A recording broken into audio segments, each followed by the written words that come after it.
Dobro. History. Archive. You've probably heard the story of Uruguayan Air Force Flight 571. It's legendary. But here's the thing. The real story isn't just about surviving against impossible odds. It's about something way more profound. The spontaneous creation of a whole new human society, with its own laws, its own roles, and its own morality, all forged in the frozen heart of the Andes. And right at the heart of this new society was this single, powerful idea from one of the survivors, Nando Parado. And it completely reframes the entire ordeal. See, this wasn't just a grim story about the mechanics of survival. It was about the overwhelming, powerful human drive to get back to the people they loved.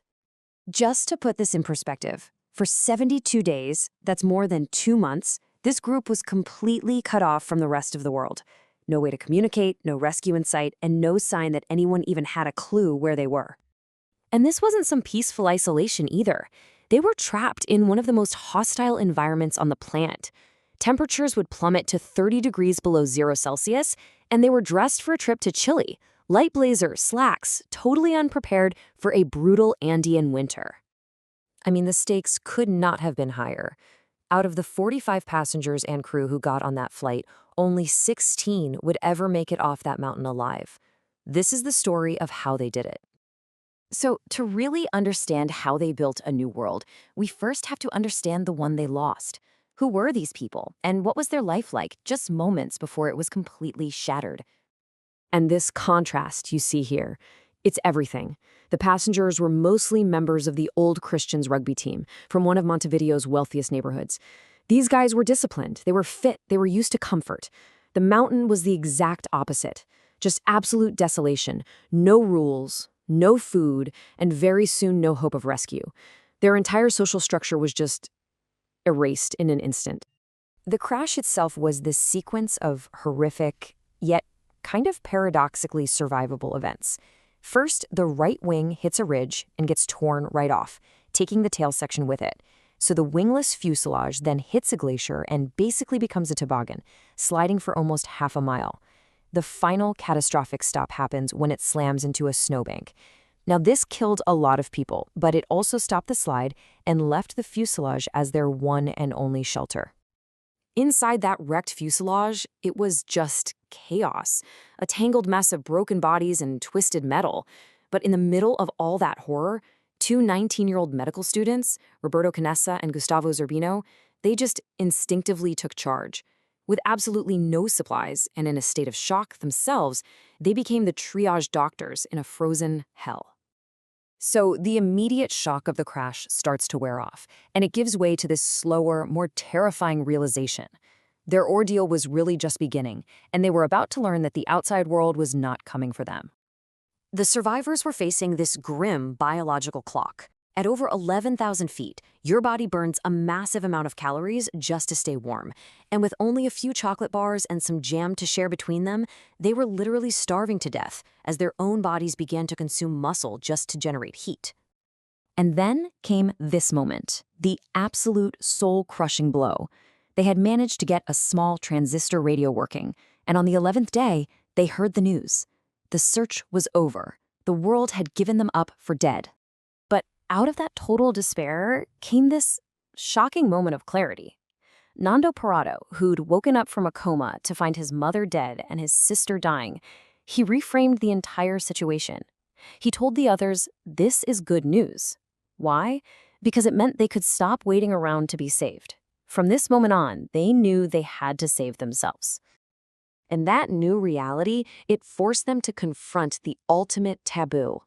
This brings us right to the ethical and spiritual core of their new society. So to understand what happened next, we have to be really precise with our language. The term is anthropophagy. This wasn't cannibalism as we usually think of it. It wasn't an act of violence or predation. It was a rational, though horrifying decision that they made as a group. But that decision did not come easily. An intense debate raged among the survivors, who, remember, were devout Catholics. On one side, you had the sacred taboo and the fear of eternal damnation. But on the other, they came up with this powerful theological argument that this could be seen as an act of Holy Communion, where their friends were giving their bodies so the group could live, an ultimate act of love and solidarity. To make this idea concrete, they created their very first law, the Pact of Life. It was a verbal social contract where every single survivor pledged that if they died, the others had explicit permission to use their bodies to live. This transformed the act from a violation into a gift of mutual sacrifice, and it became the foundational law of their new world. So, with this new moral code established, a completely new and highly organized social structure began to emerge, right there from the wreckage. And in this new society, old identities just vanished overnight. Your family's wealth, your status back in Montevideo, it meant nothing. What mattered was how useful you were to the group. A new leadership emerged, the Strauch cousins, who were calm and organized.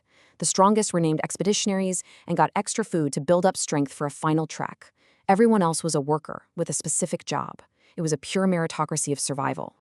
Their resourcefulness was just astounding. I mean, they're surrounded by the debris of the 20th century, but they use it with almost Stone Age ingenuity. They turned aluminum seatbacks into solar water makers. They made sunglasses out of cockpit visors to stop snowblindness. And most importantly, they sewed insulation together with copper wire from the plane's electrical system to create this multi-person sleeping bag, a piece of tech that would be absolutely essential for what came next. All of this work, this whole new society, was all building towards a single purpose: to equip and launch a mission out of the mountains, a mission undertaken by the society for the society. After 2 months, the expeditionaries finally set out. After a brutal, almost vertical climb, Nando Parrado reached what he thought was the final ridge, expecting, hoping to see the green valleys of Chile. Instead, he saw this: an endless 360-degree view of more snow-capped peaks. The pilot's fatal error was laid bare. They weren't near the edge of the Andes. They were deep in its heart. It was a moment of just absolute despair. But they pushed on. For 10 days, Parrado and Canessa walked west. And finally, they saw a man on a horse across a river. The next day, that man, Sergio Catalan, threw a rock across with a pen and paper wrapped around it. And this is the note Parrado wrote back. Its simple, direct language is just devastating. This was the moment the world finally learned they were alive. After the helicopters brought them home, the world learned their secret.